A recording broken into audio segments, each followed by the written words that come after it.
when I wrote the script, I think me and Adrian had a conversation, and but it kind of went like, I don't think this is going to be the second feature. This is going to be pretty hard to make.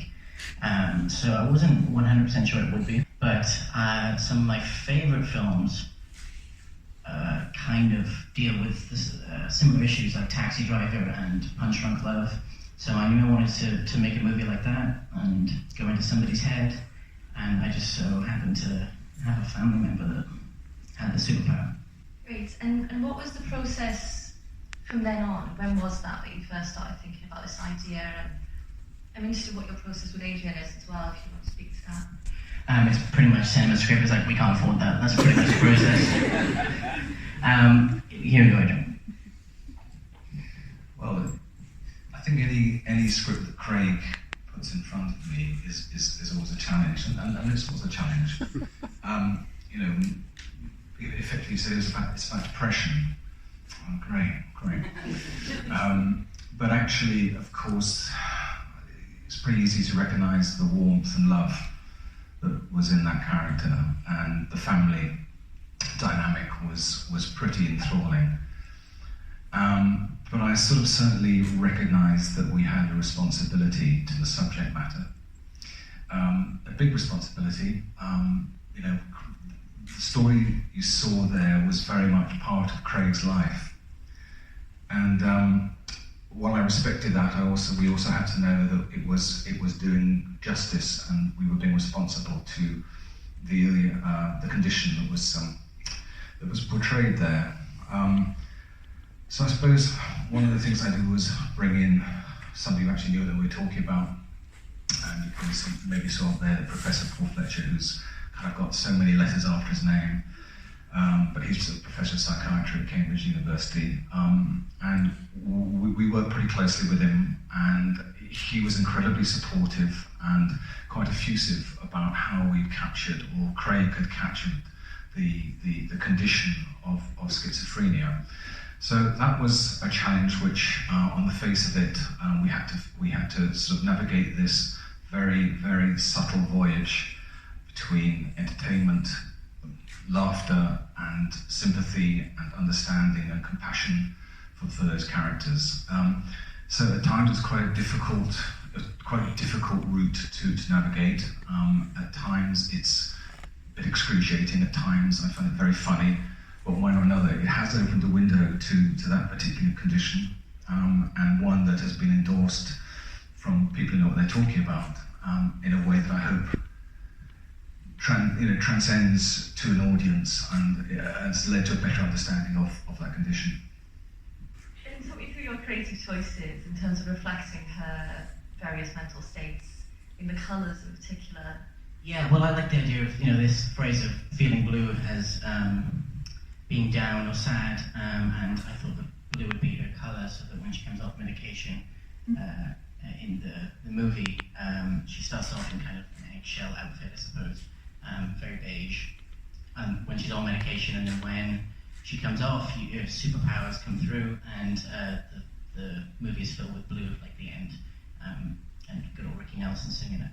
I think, in terms of the approach, it was pretty much, it was a hard one to tackle, but whether or not we could ask a question of could we recast this idea of a weakness around mental health as a strength. So that was pretty much the approach. It's never to be laughing at her, always with her. She's badass. I love her so much, and I would like to be her friend.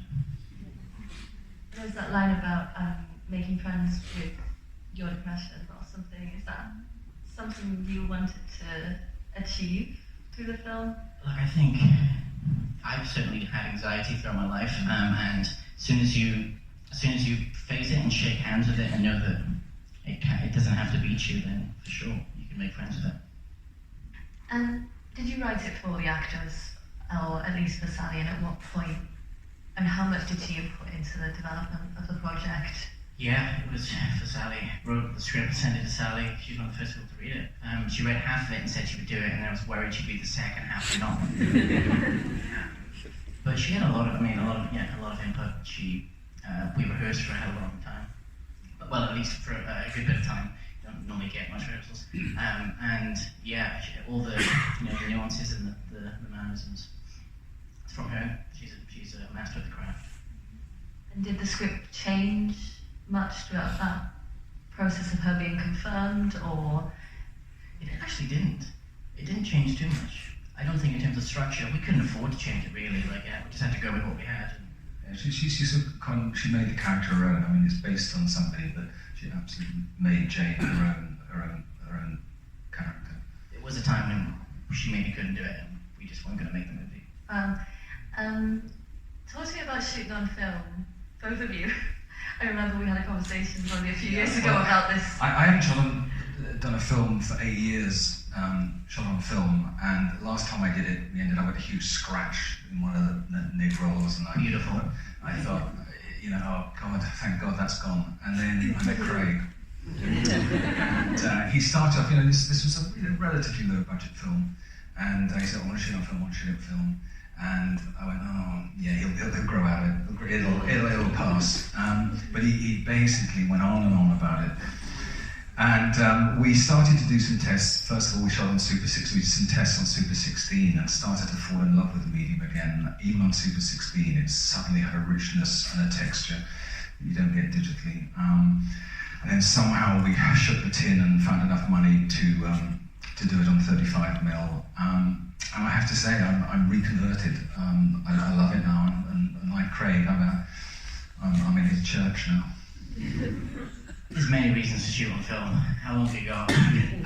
I think for me it was, because I've acted in the past, I know what it's like to act on digital, and I find that actors, or at least myself, maybe it's just me, get lazy with digital.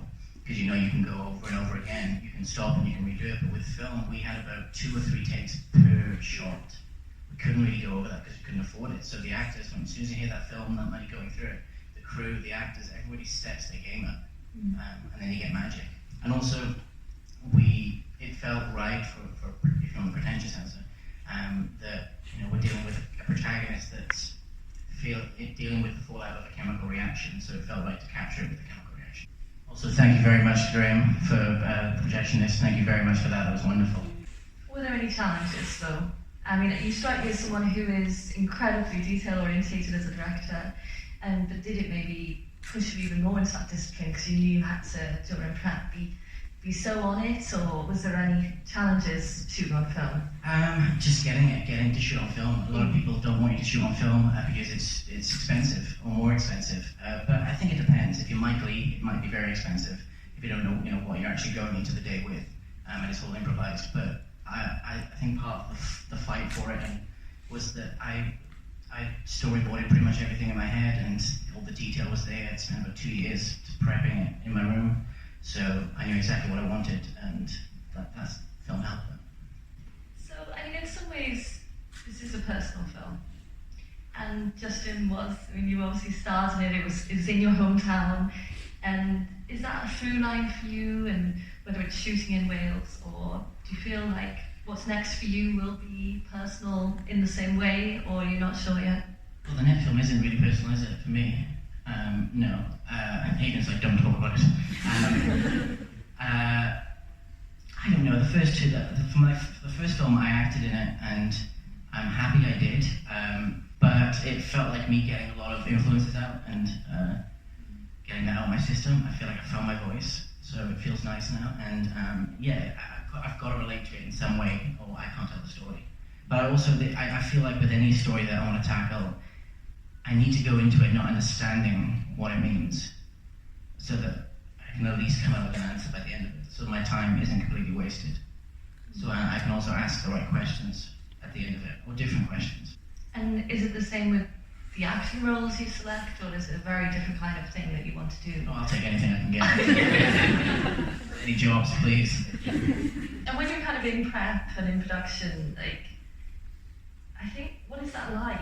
Are you looking at other influences? Are you kind of completely cutting yourself off? You focus just on the film? Yeah, as soon as you start prep, yeah, pretty much. I made a mistake, not a mistake, but during my first film, I started watching more David Lynch films in the cut, and then it looked like I was on a bunch of drugs, and most of the post-production, it was so surreal. So I definitely think once you start making it, watch as many as you can beforehand, but I certainly kind of block it all out. Also, it's because if you watch a movie, like if I was making this movie now, and Parasite came out and I watched Parasite, it'd be like Parasite. I hope. I mean, I think there are some aspiring filmmakers in the room, I have a suspicion. What did you take with you, or both of you really, Adrian and Craig, from Just Jim, in terms of learnings that you brought to this film? Don't cast Craig in the story. Cast Craig in all the roles, not just Eddie Murphy and... Go like full John Malkovich, Yeah, the next absolutely. film, yeah? I mean, you can joke about that, but I would certainly say don't do everything. Nobody wants to be Woody Allen anymore. I think work with friends. Surround yourself with friends, and make stuff with your friends. We're in a time now where you can just put it all online, and anything can catch fire, and it's great. You have phones. Movies are shot on Tangerine and Zane. You have a camera there now, and everybody's got a camera, so it's easy to make stuff. So I think just keep making stuff and put it out there.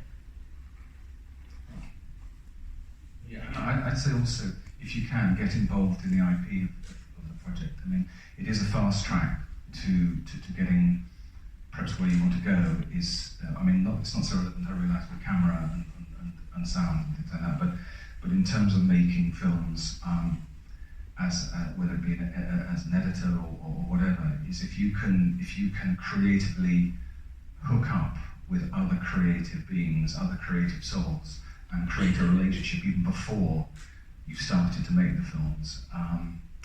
That's quite often where film school works so well, because you come out of film school and you have created those relationships, which then lead to grow. But actually, starting the seedlings of those relationships are really important. So treasure them and nurture them and grow them, and don't expect them to burst into leaf immediately. It does take a bit of time sometimes. Okay, so thank you all for being here. I know everyone here is really proud to have a Welsh film like this, having its Welsh premiere here. I wondered if there was anything more you wanted to say around why you think there's this continuing stigma around mental health, like why you think we still find it so uncomfortable. I know this is a specific condition, but... I think that's to do with the person feeling uncomfortable, really.